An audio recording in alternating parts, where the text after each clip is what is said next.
देखो नेक्स्ट आपके पास आता है नॉर्मल डिस्ट्रीब्यूशन।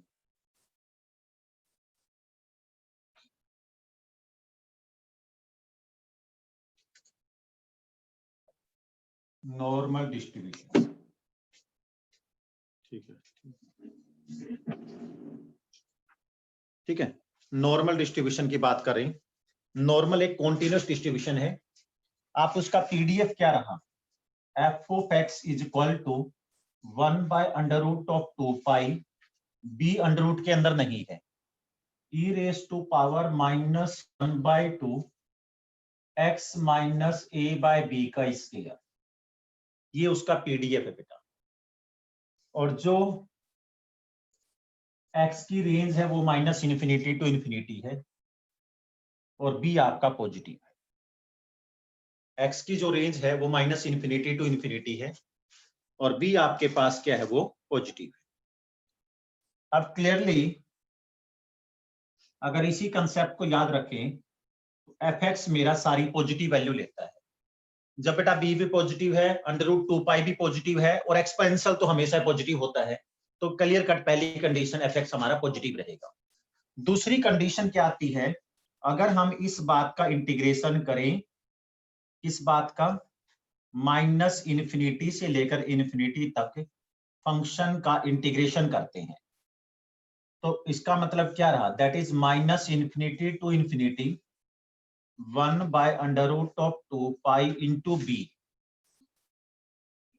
हाँ, E raise to power -1/2 X minus A by B का स्क्वायर इंटू dx। ठीक है, आप इस बात का बेटा इंटीग्रेशन कीजिएगा। जो बात एक्स पे डिपेंड नहीं करती वो कांस्टेंट बाहर आ जाएगी, तो आपके पास क्या रहा, 1/√2π इंटू बी आपके पास बाहर आ जाता है, E raise to power -1/2, this is X minus A by B का स्क्वायर इंटू dx। डन। अब इंटीग्रेशन करने के लिए मैंने क्या किया, x minus A by B को, let x minus A by B को हमने y मान लिया, राइट।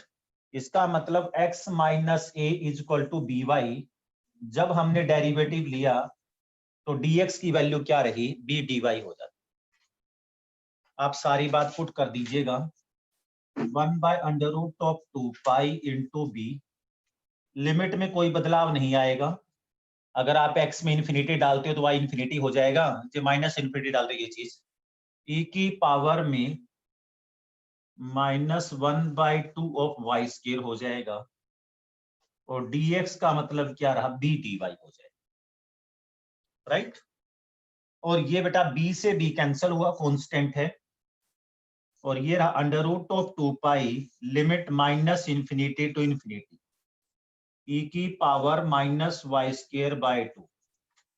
और एक इम्प्रॉपर इंटेग्रल में रिजल्ट होता है, वो रिजल्ट डायरेक्टली हम यहां अप्लाई कर रहे हैं, -∞ टू ∞ e की पावर -y²/2 dy का रिजल्ट होता है √2π। इस इंटेग्रल की वैल्यू √2π होती है। फिर हमारे पास √2π से √2π कैंसल और हमारा इंटेग्रल 1 आ जाता है। तो यहां पर मैंने जो रिजल्ट है वो इम्प्रॉपर इंटेग्रल का उठाया, जो हमारे कैलकुलस में एनालिसिस में से। तो बेसिकली नॉर्मल डिस्ट्रीब्यूशन का जो फार्मूला है बेटा, F X is equal to 1/√2π into B, E की power -1/2 X minus A by B का स्क्वायर है।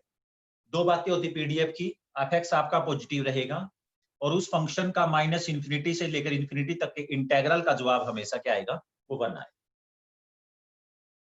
ठीक है, done.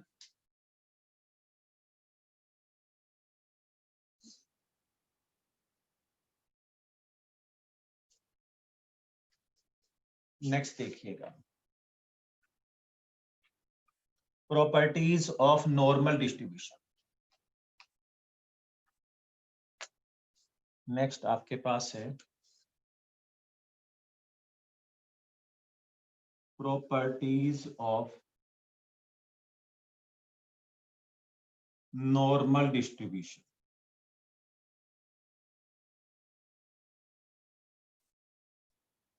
Properties of normal distribution. Property में सबसे पहला है so that moment generating function, MGF का मतलब क्या रहा, moment generating function of normal distribution,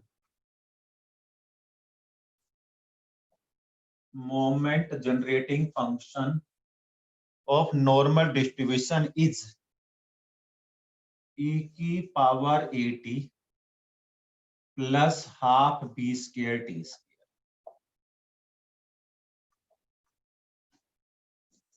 Moment generating function of the normal distribution is e की power at plus half b square t square.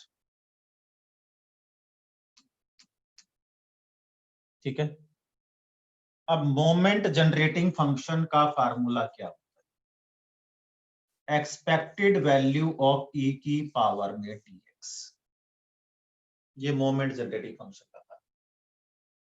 ठीक है, और एक्सपेक्टेड वैल्यू को क्या लिखते हैं, इंटीग्रेशन की total limit minus infinity to infinity है, एक्स बेटा स्मॉल कर देते हैं, इसको लिखते हैं e की power tx into f x dx। ये फार्मूला होता था।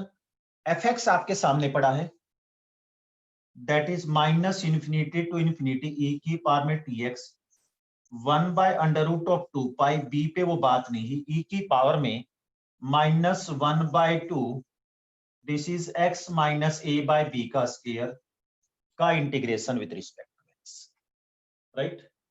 जो बात कांस्टेंट है, जो बात आपके पास है, you can say this is minus infinity to infinity 1 by under root of 2 pi into b. अब देखिएगा e की पावर में माइनस 1 बाय 2 तो था ही था, अगर हम x माइनस a का स्क्वायर करें बेटा ऊपर, x माइनस a का स्क्वायर क्या हो जाएगा, x square minus 2ax plus a square, e की पावर की बात कर रहा हूं मैं। अगर मैं minus 2b square tx add कर दूं और नीचे आपका b स्क्वायर लिख दूं, तो देखो क्या बात बनेगी। पहली बात तो दो बातें हैं, एक आपका e की tx ये है और एक e की पावर ये है, बेस सेम है, पावर ऐड हो रही है। पावर ऐड होने के लिए इसका कोई दिक्कत नहीं था, ऊपर वाले का स्क्वायर अलग कर दो, निचले का स्क्वायर अलग कर दो, निचले का स्क्वायर बी स्क्वायर, ऊपर क्या रहा A square plus B square minus 2ab। अब उसके बाद e की tx भी ऐड होए, तो अगर मैं माइनस 1 बाय 2 अंदर मल्टीप्लाई करता हूं तो क्या रहा, बी स्क्वायर tx और एक बी स्क्वायर नीचे रख दिया इसके नाम का, टोटल के नाम का, तो इसके नाम का तो आना ही ना था, मैंने टोटल के नाम का रख दिया और ऊपर बी स्क्वायर एक्स्ट्रा कर दिया, ताकि कैंसिल होगा तो e की tx ही बचेगा मल्टीप्लाई करने के बाद। ठीक है, तो मैंने इसकी ग्रुपिंग कर दी एक सम से। अब दैट इज, उसके बाद क्या रहा, जो बात x पे डिपेंड नहीं करती वो बाहर ले आओ, जो बात x पे डिपेंड नहीं करती वो बाहर ले आए मैंने, e की power minus 1 by 2, a square constant था बाहर आ गया। ठीक है जी बात, और that is x square minus 2ax plus a square minus 2b square tx by b square, that is, इसके बाद ये चीज आ गई ना, एक मिनट, इसको आपने सोल्व करना है, दिस इज इक्वल टू, हाँ perfect, this is minus infinity to infinity 1 by under root of 2 pi into b. ठीक है, e की पावर में माइनस हाफ तो था ही था, इसने क्या किया, जो ये क्वाड्रेटिक है ना बेटा, ये x वाली ग्रुपिंग करेगा, x वाली की ग्रुपिंग क्या हो जाएगी, that is x square minus x किया तो 2a plus 2b square t plus constant divided by b square into dx। कोई दिक्कत यहां तक, हमने x स्क्वायर की फैमिली को इकट्ठा कर दिया, फिर x को इकट्ठा कर दिया दिस थिंग। कोई भी क्वाड्रेटिक इक्वेशन को परफेक्ट स्क्वायर बनाने के लिए क्या करते हैं बताओ, कोई भी क्वाड्रेटिक इक्वेशन को आप परफेक्ट स्क्वायर बनाने के लिए क्या करते हो बताइए, x के कोफिशिएंट के हाफ का स्क्वायर ऐड और सब्ट्रैक्ट कर देते हो, ये बात एज इट इज रखी बेटा, ये बात 2a + 2b स्क्वायर टी रखी। x के कोफिशिएंट का हाफ कितना हुआ, a + b square T. x के कोफिशिएंट का हाफ माइनस लगा लो, अगर मैं इसको 2 से डिवाइड करूंगा तो क्या बनेगा, माइनस कॉमन लेके a + b स्क्वायर टी का स्क्वायर करेंगे, क्या हो जाएगा, a + b square T minus of a + b square T. मेरी बात समझ रहे हो, x के को ऊपर लिख रहा हूं, देखो x के कोफिशिएंट के हाफ का स्क्वायर ऐड और सब्ट्रैक्ट कर दिया, बताइए, और प्लस a स्क्वायर तो था ही था। ये सारा का सारा पोर्शन e की पावर में है और dx इंटीग्रल में अभी बात, ध्यान से क्लियर, यहां तक लिखिएगा। अब क्या मिला, जो बात अब e की जो बात है, मैं थोड़ा कैमरा बाद में लिखता हूं, आपके पास e⁻⁻², एक तो ये a स्क्वायर था minus a + b square T के हाफ का स्क्वायर का मतलब इसका स्क्वायर का square, a + b square T का स्क्वायर क्या होता था, x के कोफिशिएंट के हाफ का स्क्वायर ऐड करता सब्ट्रैक्ट करता, और जो बात बेटा x पे डिपेंड नहीं करती, कौन सी, ये और ये, वो मैंने e की पावर वाली बाहर ले। अंदर क्या बचा, अंदर बचा -∞ to ∞, इस तरफ देखिएगा, अंदर बचा -∞ to ∞, 1/√2π इंटू बी ई की पावर में -1/2। अच्छा ये जो चीज है ये परफेक्ट स्क्वायर बन गई, किसका परफेक्ट स्क्वायर बन गई, दैट इज x - a + b square T का square, x - a + b square T का स्क्वायर बाय b, या अगर b रख लो, होल स्क्वायर मैंने टोटल पे कर दिया क्योंकि यहां पर b स्क्वायर तो नीचे ही था, ठीक है, ये होल स्क्वायर बन जाता है। अगर आप ध्यान से देखोगे ये बेसिकली ये जो इंटेग्रल है, ये जो अभी मैंने कहा था पीडीएफ साबित करने के लिए -∞ to ∞, 1/2 to e की पावर -x - a/b था, जो हमने शुरू में नहीं किया था, इसका सेकंड पार्ट देखना, सेकंड पार्ट में क्या था कि इसकी वैल्यू क्या आई थी, √2π आई थी, मतलब पूरे इंटेग्रल की वैल्यू 1 आई थी। तो इसका मतलब इस इंटेग्रल की जो जवाब है बेटा, सोल्व कर भी लोगे ना, और पिछले सेकंड प्रूव किया, इसकी वैल्यू 1 होती है, तो आपके पास अल्टीमेटली क्या बचा, e की पावर में -1/2, this is a square minus a + b square T का स्क्वायर, ये बचा। आप इस बात को सोल्व कर लीजिएगा, सोल्व किया, a स्क्वायर b की power 4 into t square -2ab square T, ये बचा। ये माइनस और माइनस कैंसिल हो जाते हैं, अगर आप माइनस अंदर मल्टीप्लाई कर भी दो, या समझ लो, चलो एनीवे मैं देखता हूं, -1/2 किया तो b4t square plus 2ab square T divided by 2 हो जाता है। अगर -1/2 मल्टीप्लाई करोगे तो e की power b4t square plus 2/2b square हो जाता है, और ये हमारे पास आ जाता है, अगर मैं इस बात पे 2 से डिवाइड कर दूं तो e की पावर ab 2 से 2 कटा। और अच्छा एक और बात है बेटा, यहां पर ये जो b स्क्वायर है वो साथ चलेगा, इसके पावर में ना, यहाँ b स्क्वायर साथ चल रहा था, यहाँ b स्क्वायर साथ चल रहा था, यहाँ b स्क्वायर साथ चलेगा, और वो b स्क्वायर अंडर स्क्वायर था ना, हाँ b स्क्वायर, हाँ कट कुटा के क्या बचा, b स्क्वायर साथ चला तो इससे कट कुटा के 2 से 2 कट गया, b स्क्वायर से बच गया 80 बचा, वहां से हाफ रहा, half b square t square, ये मेरा मोमेंट जनरेटिंग फंक्शन है। मैं थोड़ा देखो मैं क्या कह रहा था, ये b स्क्वायर सारी बात में था बेटा, सारी बात में था, तो जो कांस्टेंट के नीचे भी था, तो यहां पर आपके पास जो बाहर कॉमन लिया था वो यहाँ b स्क्वायर भी आएगा, इसके इंटीग्रल की वैल्यू कितनी रही, 1 आ गई, ये मैंने बी स्क्वायर साथ रखा, ऊपर वाले का परफेक्ट स्क्वायर बना दिया, सोल्व करता, फिर 2b स्क्वायर से दोनों बातों को डिवाइड कर दिया, मतलब 2b स्क्वायर इस बात के नीचे भी ले आ गया, इस बात के नीचे भी ले आ गया, और बाद में आपका जवाब ये आ जाता है। डन, बहुत करना एक बार सीएफ निकाल और उसके तक जा।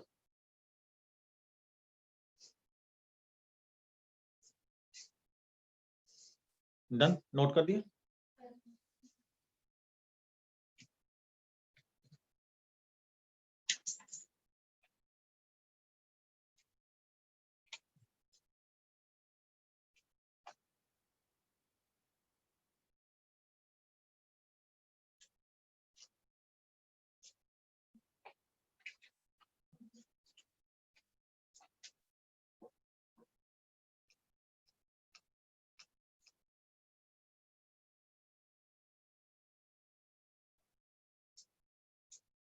नेक्स्ट प्रॉपर्टी लिखिए, so that mean and variance, property number second, show that mean and variance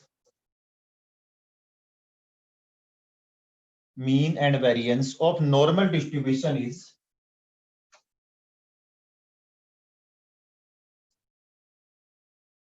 mean and variance of the normal distribution is A and B square respectively. Mean and variance of the normal distribution is, mean आपका A रहेगा, variance आपका B square रहेगा respectively.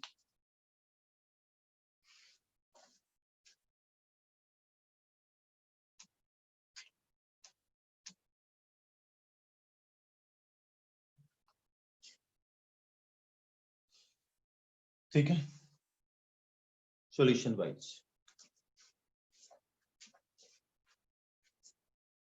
moment generating function is what?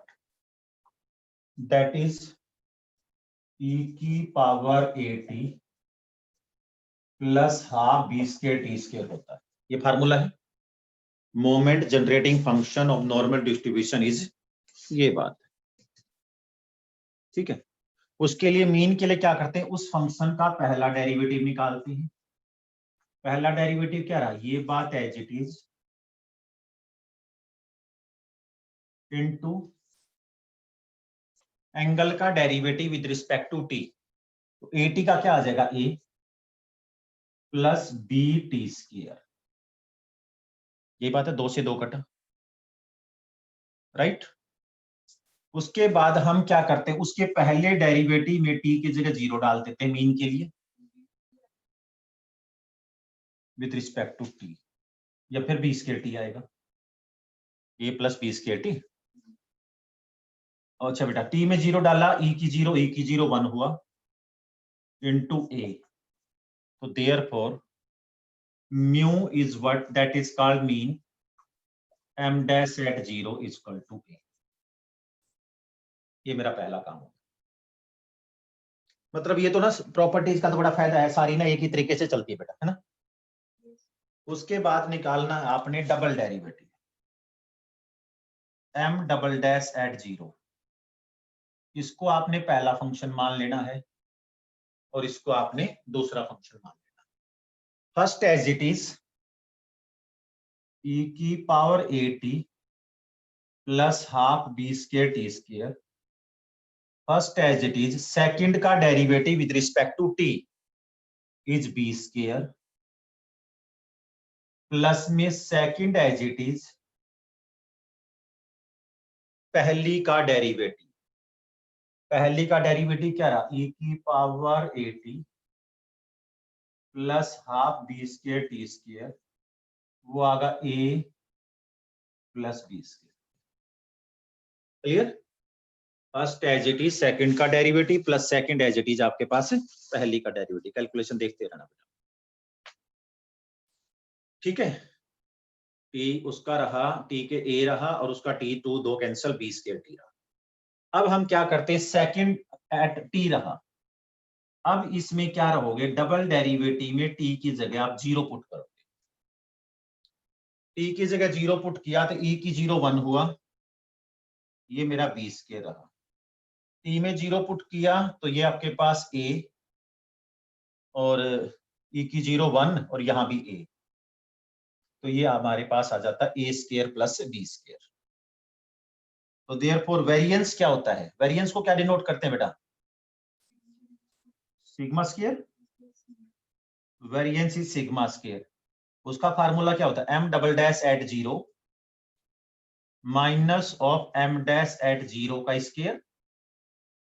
बोलो ये फंडा है, m double dash at 0 minus m dash at 0 का square. M double dash at 0 की वैल्यू कितनी आ गई आपके पास, b square plus a square. M dash at 0 की वैल्यू कितना रहा, उसका ए स्क्वायर। ये आपस में कैंसिल हुआ तो हमारे पास जवाब क्या हो जाएगा, बी स्क्वायर। इसलिए मीन कितना रहा, वो ए, और वेरिएंस कितना रहा आपके पास, it is b square.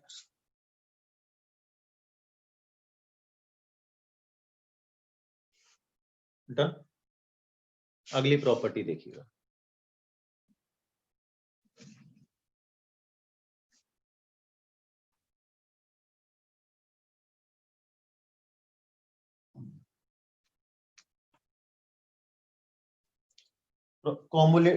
property number 3, show that cumulative generating function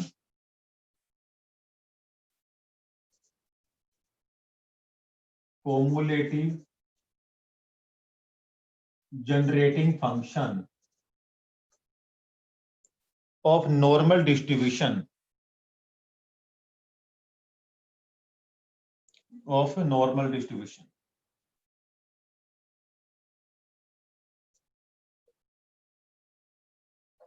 ठीक है ना, cumulative generating function of the normal distribution।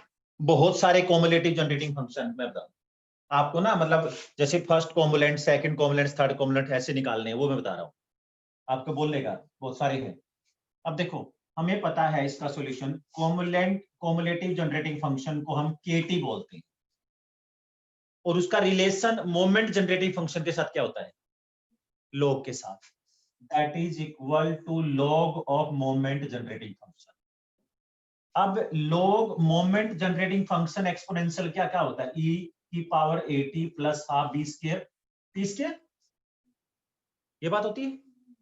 Log और ई आपस में कैंसिल हो जाते हैं बेटा, लॉग और ई आपस में कैंसिल हो जाते हैं, बचा क्या आपके पास 80 plus half b square t square, ये आपके पास के टी की वैल्यू आ जाती है। अब हम क्या करते हैं, इसको ना टी की फॉर्म में लिखते हैं, जैसे a t by 1 factorial plus B square by 2 factorial into t square, आगे बेटा 0 into t cube by 3 factorial, ऐसे 0 इंटू टी की 4/4 factorial, and this pattern up to so, ठीक है ना, this pattern up to so. कौन सा half है, ये उसी को 2 फैक्टोरियल लिख दिया, ठीक है। अब 2 या 2 फैक्टोरियल की बात होती है ना, और जो केटी होता है, बिकॉज जो आपका केटी का एक्सप्रेशन होता है वो क्या होता है, उसको बोलते हैं k1 times t by 1 factorial, k2 by t square by 2 factorial, k3 by t cube by 3 factorial, plus up to so on, plus up to so on. तो जब आप कंपेयर करोगे तो देयरफॉर k1 कितना रहा a, कंपेयर करोगे k2 कितना रहा b स्क्वायर, कंपेयर करोगे k3 कितना रहा 0, कंपेयर करोगे k4 कितना रहा 0। ये बेटा ये इसके कॉम्पोनेंट्स आ जाते हैं, समझ लो। तो कॉम्पोनेंट्स तो हम बेसिकली टी की पावर को कंपेयर करके निकालते हैं। Done.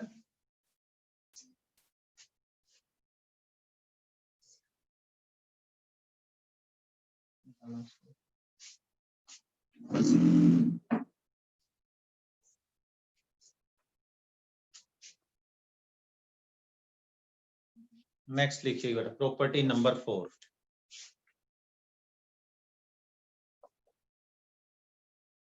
Measure of skewness and kurtosis show that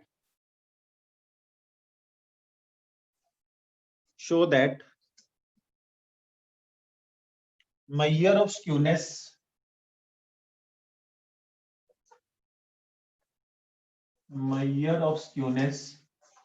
and kurtosis of normal distribution are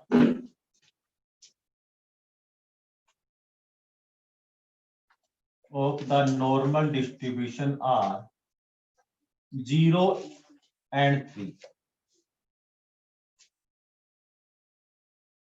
Measure of skewness and kurtosis of normal distribution जो है that is 0 and 3.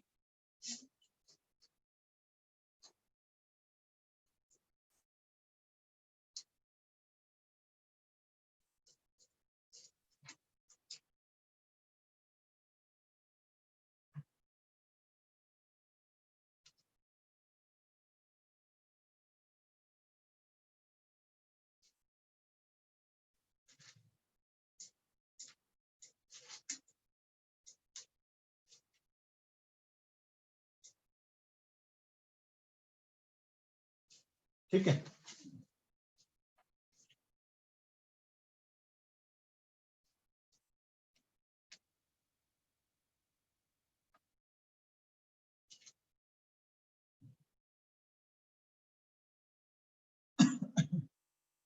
देखो बेटा, measure of skewness का measure of skewness उसको बोलते beta 1। measure of skewness को हम बोलते बीटा 1। बीटा 1 का जो फॉर्मूला है μ3 का स्क्वायर डिवाइडेड बाय μ2 का क्यूब, ये बात रही। जो measure of kurtosis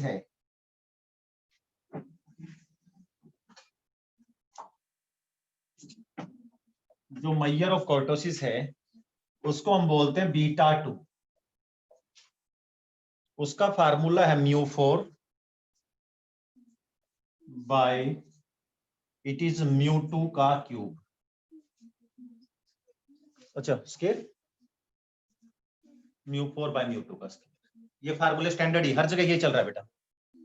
जब आप वैल्यू डालते हो ना, जो μ1 होता है, पिछला लिखना आपने इसमें डेरिवेशन कॉम्बुलेंट्स वाला, जो μ1 होता है वो बेसिकली k1 के बराबर होता है। और पिछले प्रॉपर्टी से हमने किया कि k1 मेरा a है, राइट।